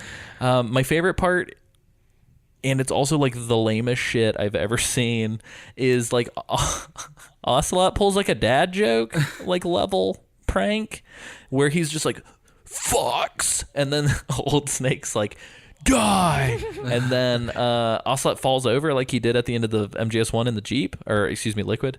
And then he just kind of lays there for a second, and then he's like, "Hey, gotcha." Just and I'm kidding. just like, "Are you fucking kidding me?" I thought that was And hilarious. my favorite is that he gets up and like runs away like a fucking like comic like cartoon villain. Like he's just like and just like runs off to the water. Some and reason Snake gets up in and- my brain, I'm imagining him, and I don't think this happened, but he's running away, and then he turns around going ha ha ha and doing the finger guns. No, shooting. he totally did that. Did he? Like he absolutely Oh, did man. that. It's like some Dr. Wily Mega Man shit. Like it's really weird. It's like Dr. Robotnik from like not the good Sonic cartoon, but like the shitty Fox one that was man. like for kids. It's real bad, you guys. In the best way. Like I mean, I laughed my ass Yeah, off. I it was don't know funny. if that's what was supposed to happen though. Oh yeah, and then just the cherry on top is like Snake's like, "Oh, I'm old, my body hurts, I'm gonna slowly crawl after this very nimble old man." And Ocelot, while he's like the Six Flags old man running down the corner, whatever the hell, the Cotton Eye Joe old man from the Six Flags commercials, like that's how he's running. He just like turns around and he's like, "You'll never catch me, kid." And like this fucking Mount Rushmore of Snake boys comes out of the water, and I was just like, Who did they commission to do that? Man. oh my god, like it's just like I looked at it and it was like, there's Snake, there's Liquid, there's Solidus, there's Big Boss, great, love it. There's a Mount Rushmore on a boat, okay. And then Liquid just like gets on the boat, and then the boat has like 1,000 Metal Gear rays underneath it, and it's just like, oh, okay. And then I'm not even gonna lie, you guys, so it cuts to, in the midst of all this, it cuts to Raiden, who's like still crushed under the rubble, and he's like, oh, I can do something about this for some reason. And he grabs the sword and he's like, "Sonny, I'm sorry," and like cuts his arm off, thus completing his cyborg ninja transformation. Almost, because he's gonna totally complete it here in a second. But he just like runs out from the rubble, and in my head I'm like, is he about to throw the knife at Ocelot from like a mile away in like hopes that he's gonna do something? But no, what Ocelot has decided is a great idea, is that instead of shooting Snake or launching a nuke or doing anything crazy, they're just gonna fucking run a boat into an old man on an island. Like Ocelot's totally okay with beaching the boat just to run over Snake with the boat. And this boat's massive. This is like some Arsenal gear shit. Meanwhile, Mei Ling's like shooting at it with like a little Pearl Harbor boat. Outer Haven. And yeah, it just doesn't make any fucking sense. Like, why would you, Isaac? That'd be like, hey, I can shoot you in the head, or let me like run outside, go get a monster truck, rev it up, and drive it into your house in hopes that I'm gonna hit you. Like, it doesn't make any sense. And then Raiden stops the boat. That's the crazy part. Raiden, fucking one-armed Raiden, stops a boat the size of a town, and he's like, "Get out of here, Snake! I got you!" And I was like, "Oh my god." So yeah, this whole game just became like Azura's Wrath / like Dragon Ball Z, and like this last. And it's not that I hate that shit. It's just that like it doesn't fit with the rest of the game. Yeah, it's pretty outrageous. But then It's weird, and then man. Snake is just What like, did you think, Craven? Am I sitting being a there. whiny boy? No, Or- no. Like I think it's just the game, especially at this point, is just relying so much on just the show or just the showiness of it, or just everything looking cool and all that, and just being over the top and looking awesome instead of making sense within the story. And it's like it'll be cool. It'll look cool if this boat just tried to run over just one dude and destroy an island or some shit like that. Like it just, I think it's just all show and like no substance. I guess like it's just, I don't know, no I pun left all intended. that substance in MGS2. Yeah, no pun intended. Or Yeah, pun it reminds me intended. of Twin Snakes a little bit when like Cyborg Ninja cut the fucking building in half. Yeah. You know what I mean? Like it's just like it's kind of that weird, or like Snake doing a backflip off of a missile Yeah. in midair. It's just it feels kind of like that. Yeah, so I just don't know. Isaac, just were you overkill. completely? Yeah, Isaac, were you dumbfounded by how ridiculous this was, or were you like all about it? I think in the moment I was way into it. I was like, man, we just rode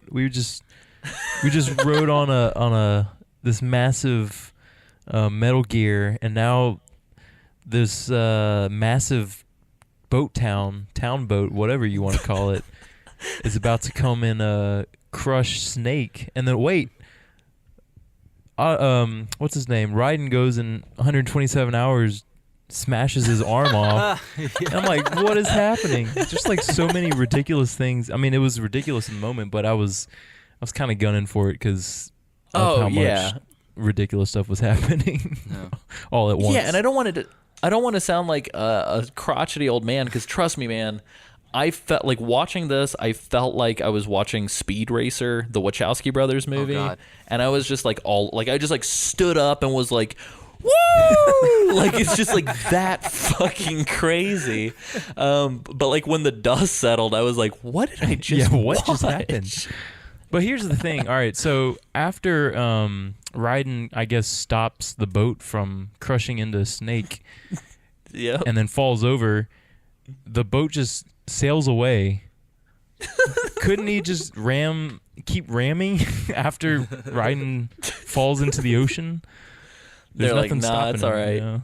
Like they just That's enough. had a quota to crush one person, and they crushed one person, Okay. and it's like They only had enough gas. I guess we'll leave Snake alone. Let's go.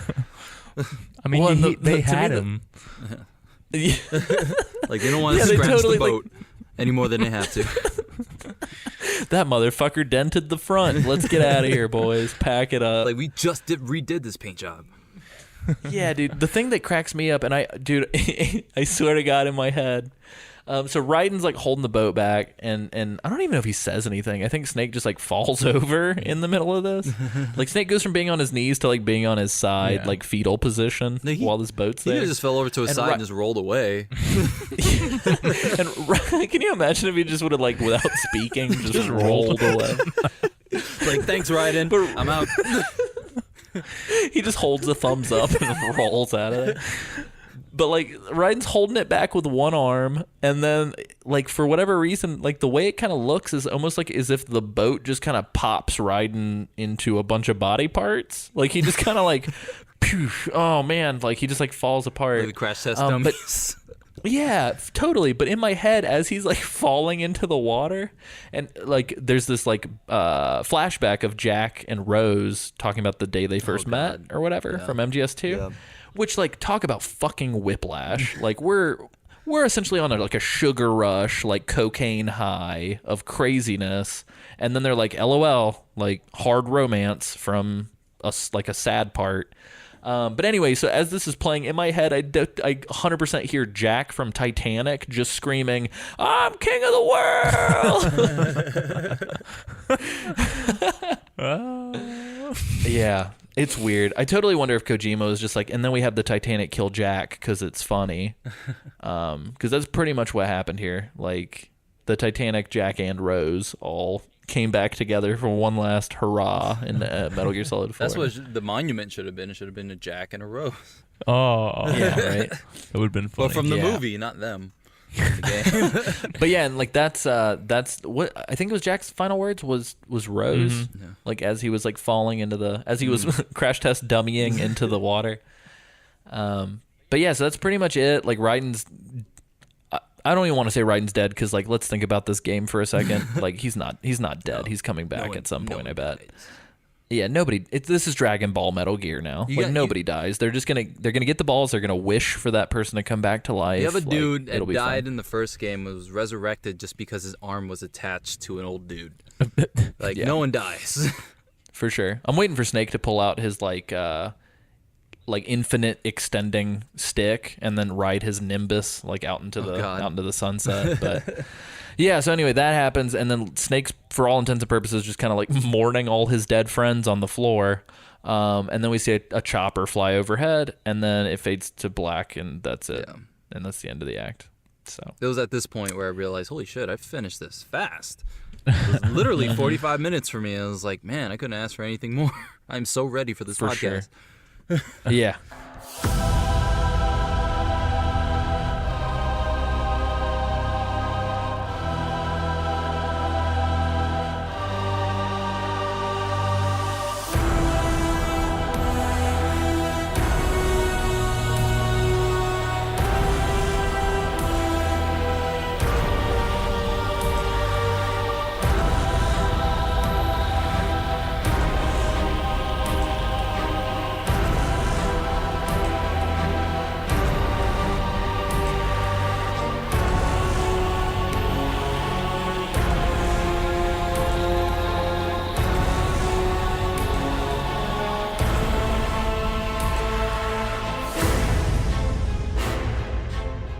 Yeah, and that's the thing, is like, again, going back to it, like, we're speaking out of good nature. Like, hopefully you're not listening to this and you're like, I can't believe these guys recorded this Metal Gear podcast for 62 weeks of their lives just to take a big shit on everything. Like, Well, I remember you stating that, like, you weren't, you always put it out there that you weren't the biggest fan of Metal Gear Solid 4.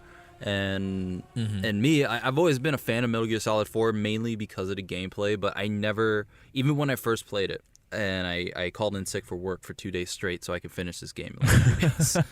But no, I never called it a video game. I always called it an interactive movie, because that's pretty much what it is. It's just an interactive movie, and that's pretty much what Konami, or not Konami, but Kojima wanted, was, you know, he wants to make movies, but because it's so cutscene heavy, but that's what we're familiar with Metal Gear, but the gameplay itself was really spot on when they did for sure. it. And I love that aspect. Yeah. Like, to me, this feels like the best that the classic gameplay ever It gets. was like the best. Like, when you guys were talking, because I remember you talking about it on the past podcast, that like they got the gameplay right with Metal Gear Solid 4, and I think it was actually, you said they got it, like, I think the interface that they did in I think Peace Walker, they did it better in that than they did in Metal Gear Solid 5, I believe. I think you said that. Yeah. But no, and like like between MGS4 and Peace Walker, I feel like, to me, like, this is like the pinnacle of classic Metal Gear, and then like MGS5 is just like its own beast completely. totally. Like, it just like feels like a completely different game. Like Metal Gear Solid 5, I have, and it's just like, it's a one game, and I never played Peace Walker. I mean, like, I started it, but I never continued it, just because, you know, I think I tried playing it on the PSP and just never finished it. I think I got to a point where it's like, I just don't have time to devote to finishing video games anymore. I can start them, but not finish them. But yeah, HD collection version's fantastic. Yeah, which but, I have, and I'm just like waiting, because, you know, it's one of those things where you really got to be on a kick or really be in the mood to just put it on and play it through. But yeah, it's a longer game. Yeah, and I try to jump into Metal Gear Solid 5, but it's like I'm only about maybe 15% through after it being out, and I just can't get through it, and I just spoiled it for myself and looked up everything on YouTube. And just You looked watched up all 10 cutscenes from the game? Yeah, pretty much. Like, and that's one what cutscene per 10 hours. Yeah, and that's something that took me out of the game, was the fact that it got away from what Metal Gear Solid really is, and I know this is not Metal Gear Solid 5 podcast, but that's what kind of. Oh, for sure. But but I got Mercenaries 3 is what it, okay. what it is. But no, it's like it's so gameplay heavy. It's the opposite of what Metal Gear Solid was really about, because, you know, all the menus and the managing of the base and managing of your mercenaries and all that stuff, like doing all that stuff takes me out of the game. I lose interest. So I have trouble really sticking with the game. And when I do the gameplay is great, but then when I gotta walk from the landing zone to where my mission is, I'm just like I'm tired.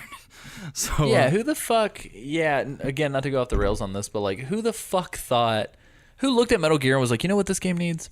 It needs open world. Yeah. That's what we need to do. Needs open world. It's like, fuck off, man. It's like, different. It's different in, say, like a Grand Theft Auto, where like you can steal a car, you can pull some chick out of her car and punch her in the face for no reason and steal her car, and you can run over people, you can run over lights because they fall over so much easier in this game. But no, you just ride in a desert if you can find a Jeep, and that's it. Or you ride your horse, you ride through, maybe you'll find some plants and send them over to your base, or you'll find some mercenaries that you can fly over to your base.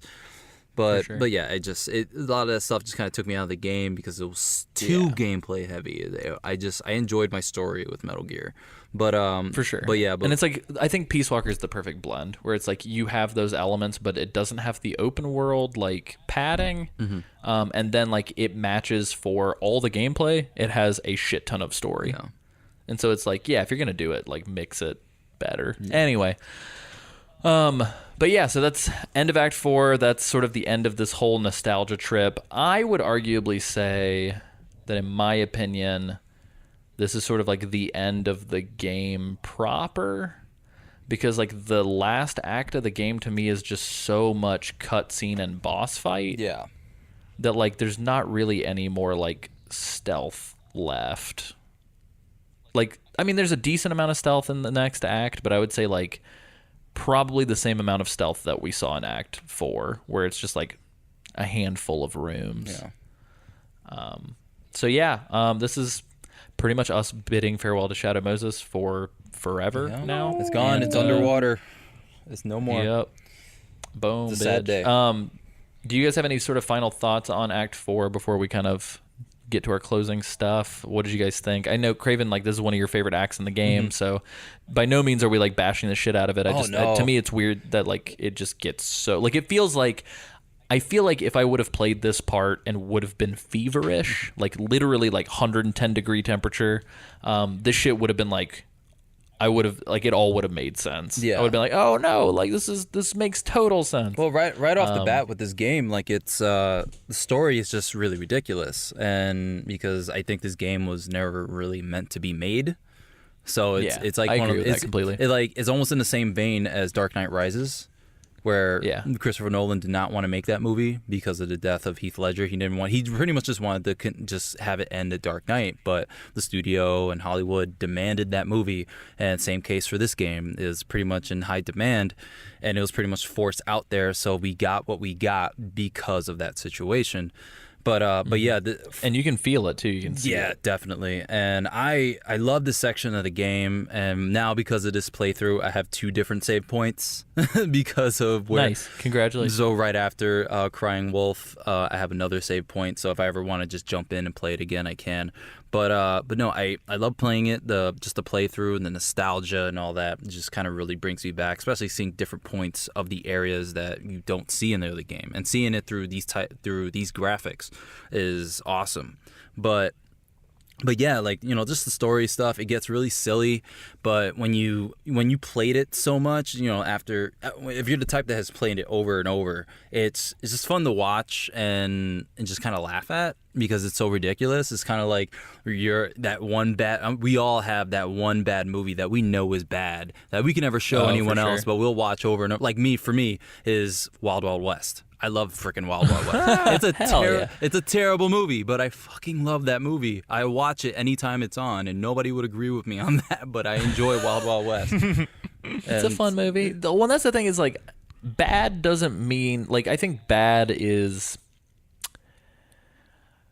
it can be bad but still be entertaining and fun. And I think by bad, it just like, what I mean when I say bad is just like, I think poorly conceived and a little like rushed out the door and not written particularly well. Yeah. But that doesn't mean it's not like funny, goofy, compelling, fun to watch, outrageous, and like worth your time. Like, you know what I mean? Prime example of that, and Sam would totally agree with me on this probably. 100% agree with me just a little bit, but he 100%, just 40%. yeah. But professional wrestling is a prime example. WWE, major example of that, is that, and it's the main reason why people don't, they watch it as kids, but they don't watch it anymore as an adult, because it's so dramatic. It's so a soap opera. It's not action, all that stuff. But when it's bad, it's bad. But when it's good, it is amazing. And most of the time, because there's too many cooks in the kitchen when it comes to writing the stories out for, say, like a Monday Night Raw and a SmackDown, it's it can be very convoluted and really all over the place. But if you're a diehard fan, you just kind of stick with it. And me being a fan and also kind of in that world too, I see it from both perspectives. Usually wrestling is kind of like the stem of my creativity. I like having it on while I'm doing stuff. But but when I do pay attention, it's like, oh, this is really bad. So I don't pay attention to it. But when I watch stuff that is good, it's like I love watching the matches. But if the story that they are telling within the matches, because that's what wrestling matches are, they're supposed to do a really good wrestling match will tell you a story in the wrestling match. That's why you'll see people work body parts and all that stuff. That's kind of a little bit of the inside world of wrestling. It's all storytelling. That's it's entertainment and all that. And with wrestling, like when they actually have the matches, it can be really entertaining, but there's no good story behind it, behind why these guys are wrestling and doing that, and it's just kind of like, oh, he spilled coffee on him. I guess that's why they're wrestling. Like, you son of a there's bitch. no reason to be invested in that, which that actually happened. That was a thing with William Regal and I think Chris Jericho. That happened before, and he spilled coffee on one or the other, or spilled his tea or something like that, and then he had a wrestling match. But no, that wrestling is a prime example of that, and that's what like Metal Gear is, or Wild Wild West is, or our favorite bad movies that we are guilty pleasures of ours. Where like Metal Gear for me is not a guilty pleasure. I genuinely enjoy it, but it's just one of those things where it's like the story. I'm well aware that the story is completely ridiculous and insane, and just like it pretty much makes no sense. But if you wanted to, you can make you can try your hardest to try and make sense out of it and really dissect it. It's just there's some little hiccups in there and some of the storytelling. But yeah, that's pretty much my take on the whole thing. For sure. Yeah, no, I would agree with that 100%. Isaac, do you have any other takeaways? That was very thorough, I must say. It was good. It was thorough. It was articulate. It was a little spicy, I like telling a little stories. funny, a little I sad. enjoy telling stories. I enjoy analogies Yeah. and stories. So Yeah, For sure. Awesome.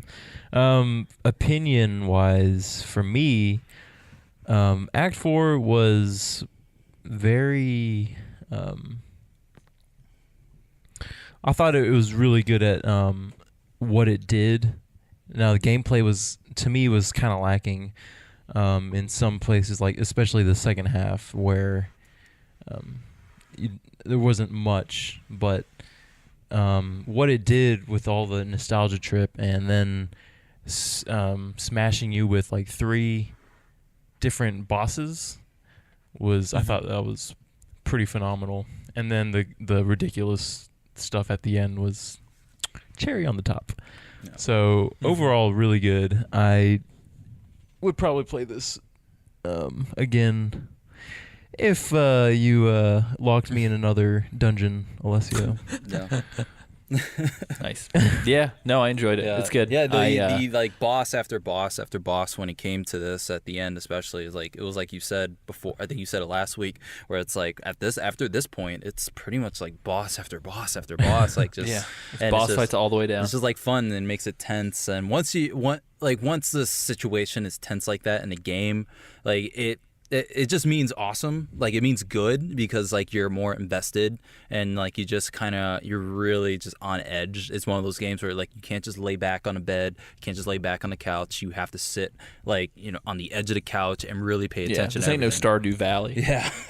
so yeah, I think that's where like a lot of the fun came from. It's just how tense the entire situation was within the end of the game. Like, the story itself, it is what it is, but you really can't deny that like the gameplay that you do have in this section of the game, in this act, is really fun.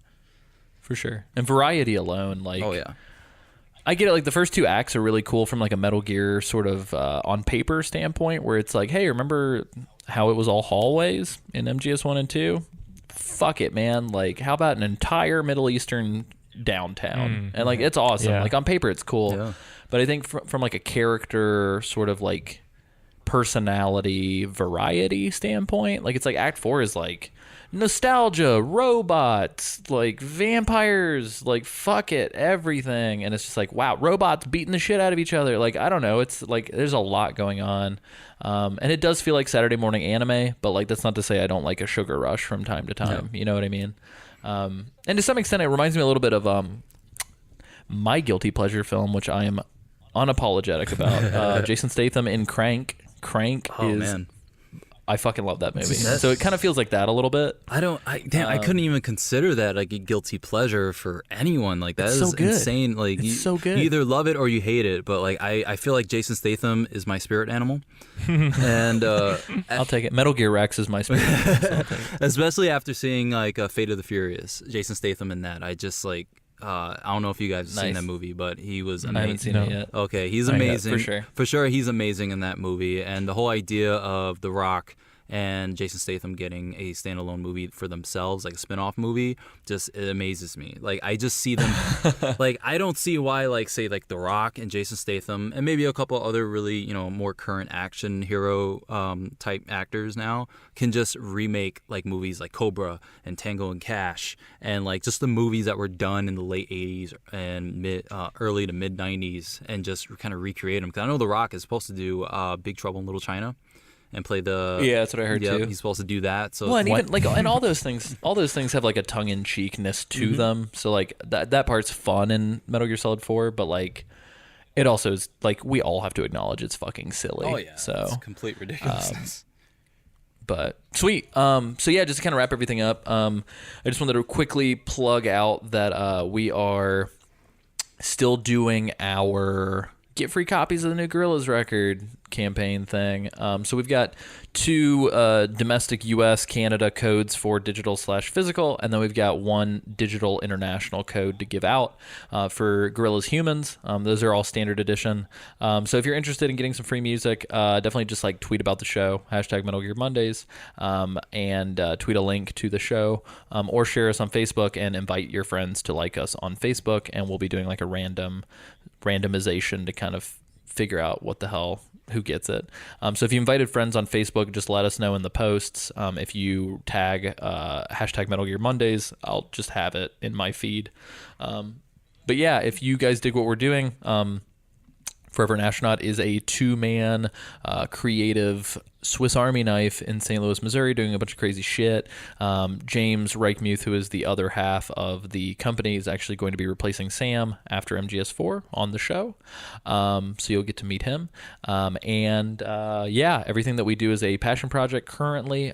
We do have some sort of client responsibilities and client work that we do from time to time for like equipment and stuff like that, but for the most part, essentially this is us donating our time to work on shit that we really enjoy, be it Metal Gear Mondays, be it Dev Diary, which is now you should check it out. It's free on Amazon Prime instant streaming, instant video.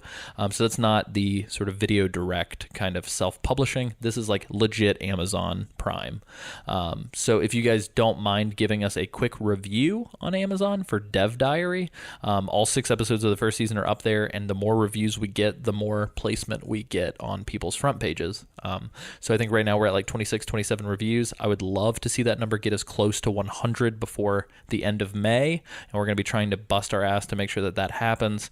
But yeah, essentially 2 dudes made a 6-episode documentary series with the help of some of our friends, and 2 dudes run 3 podcasts. Going to be adding some more stuff soon. We're actually $10 away from having all of the hosting for all of the podcasts taken care of via our Patreon.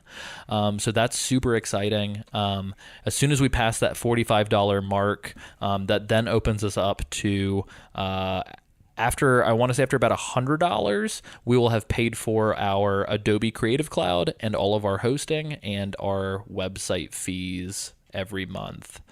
So if we can get up to $100 a month, you guys pay for all of our overhead as far as like monthly expenses. And after that, if we can get to 150, we will like 150, 200, we'll be adding a whole new show with a video component to the network. That will be me and James playing really shitty video games that you tell us to play. So we're super excited for all that stuff. So if you guys don't mind, there's 2 tiers on Patreon. There's the $1 tier to join the Slack and get access to polls that are Slack exclusive.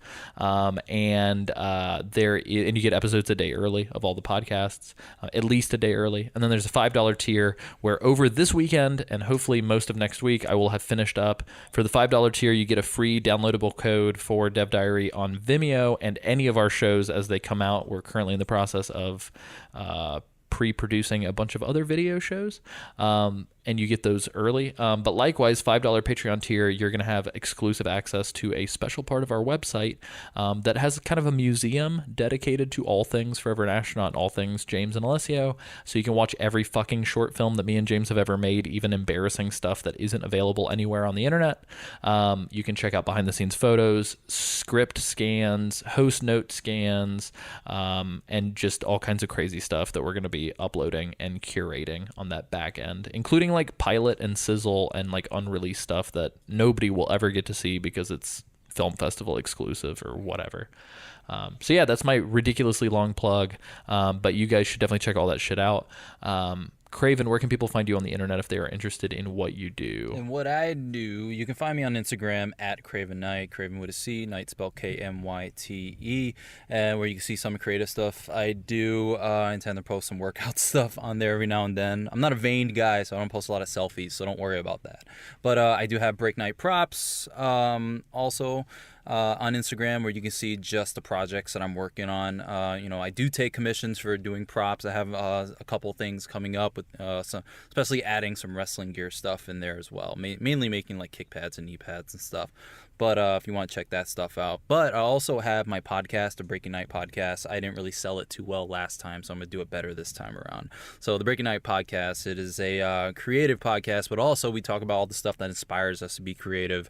And there's like movies, TV, comic books, cartoons, and toys, and all that stuff. So we kind of dive into all of that stuff while talking about creative stuff. I was talking about we're gonna rebrand it, but my buddy Sean Iredale of Amberland Studios told me that it's probably best, considering that I'm getting back into wrestling, to stick with the name, because if people search me, they find the podcast, they find his stuff too. So it's just better business wise. So because Breaking Night podcast is kind of my baby in a way, even though it's still trying to find its way and we're still figuring it all out. So it's really fun. I release the episodes bi-weekly for now because that's, what I can do on Libsyn. I don't do Patreon or anything. Well, I do have a Patreon, but I'm thinking of shutting it down just because I don't really know how to work it all that great, and especially since there's not a huge listener base, but I know there's people there. But either way, I still enjoy doing the podcast. I enjoy interacting with people when they do. I enjoy making the stuff that I do. I like dipping my hand in so many different pots that I keep myself busy to the bone. So, but yeah, that's what I got. Be careful if you're sticking your hand in a pickle jar, it might get stuck. I hate pickles. Oh no! Get off of this podcast right now. You get out of here. I'm sorry. Pickles and mustard, baby. Separate, not together. That's great. I hate them both. No, that's actually really good together. Oh man. I don't know. Nasty foods for special people aside. Yeah, definitely check out all of Craven's stuff. He's a really good dude. Really enjoy all of the contributions that you made to the show. Thank you so much for being on. And I do have to add one thing, because with wrestling, I love. It's pronounced wrastling. I like the entrance attire that I tend to wear, which it can be like a vest or a jacket. And what I did, I found a cool jacket at I think it was a Marshall's, and it was just a denim gray jacket. It looks like it has a little bit of paint splatter on it and stuff, and it's a cool collar and all that. And I chose this to be my vest that I put the patches of stuff that I enjoy. So one of the first patches that I purchased was a Special Operations Foxhound patch that I got in the mail today, that I literally sewed on before I started the show. So it's like very appropriate for today. That and a couple other patches that I purchased. I think I got a Dragon Ball Z Saiyan crest patch to add to that. So it's a bunch of little patches I want to put on just so people can see what I like, and maybe even a Puerto Rican flag patch so people can know I'm Puerto Rican and not Mexican. So which gets confused quite a bit considering I live in Minnesota. So, but yeah, that's my final thing to add because of the relation to Metal Gear. Hell yeah. I think other listener of the show, Zach Davis, lives in old Minnesota. Oh, yeah. So, yeah, look at that. Bringing people together in the Midwest. Hell yeah. Hot damn. But yeah, cool. That's it. Isaac is on Twitter at doesn't have a twit. I'm a silent Isaac boy. like shadow stalks the Slack and will like pop out like once in a blue moon if you wish upon the third shooting star that you see. Wish upon a star. So yeah, remember kids, wish upon a star. Craven, it's been so good having you on. Hopefully we can have you on for future episodes, Definitely. especially if we do the action figure talk. Oh yeah, I would love to do that. I really appreciate being part of the show, especially doing both halves of Act 4. This was really For fun. sure. Enjoy talking to you guys. It's definitely fun to sit down or stand up and talk to you guys about this stuff. It's fun. Yeah. And yeah, just as far as show schedule stuff is concerned, essentially we're going to have Craven on the side op, which, spoiler alert, we're going to record here in like 5 minutes. And then after the side op, we're going to be continuing our coverage of Metal Gear Solid 4, talking about Act 5, Part 1 and Part 2 of Act 5. Though, depending on the length, it's a lot of shit. That final cutscene alone could probably be an episode. Yeah. So we'll split Act 5 into 2 parts, and then we'll do essentially a listener response on everything Metal Gear Solid 4. And then we'll probably do a special episode on Metal Gear Online as like a micro episode, and then we will be diving into our next game. Well, there's because I brought this up last week too, and I did it after the show, which would have been an appropriate thing to bring up on the show. But there's something that other fans can actually look into is Metal Gear Solid Philanthropy. That is a fan-made film, like kind of little series that guys did years ago. That is just like little side stories that, it's fan made, so it's not like it has nothing to do with Konami or anything like that. It was just fans making it, but it's really interesting, like kind of fun stuff to watch, especially if you're on a huge Metal Gear Solid kick. You want to watch some random stuff online that has to do with Metal Gear Solid. This is like a cool thing to watch, and it's just like little side stories that of missions that Solid Snake is going on and stuff, and it's really cool. It's worth checking out. Metal Gear Solid Philanthropy could definitely be like a side op in itself. That's awesome. Yeah, and after MGO version 2, we're going to do like a quick little aside on Metal Gear Touch as well as Metal Gear Mobile, talk about the ACID mobile ports, Metal Gear Social Ops, and just kind of stuff like that. Yeah, as soon as I got an iPhone, that was one of the first games I downloaded was Metal Gear Solid Touch, and I played it through and finished it. For sure. And then after that, we're going to be covering Zone of the Enders, the second runner, which will be when James joins the party. So... hot damn. Woo. Well, cool. I think the next guest that we have on the show, I believe, is Zachary James, is going to be joining us to finish up Act 5 and the end of the game. Besides that, you're stuck with me, Isaac, and Sam for the rest of the game. Sorry, guys. Yeah, it'll be fun. If you guys do have listener response stuff to send in for Act 5 or sort of the end of the game, all of that stuff is going to be due on Thursday, June the 1st. So if you have any Metal Gear Solid 4 notes or letters or comments at all, Thursday, June 1st is the cutoff, and I will remind you guys closer to time. Craven, would you like to see us off? Oh, it's just a box. Just a box.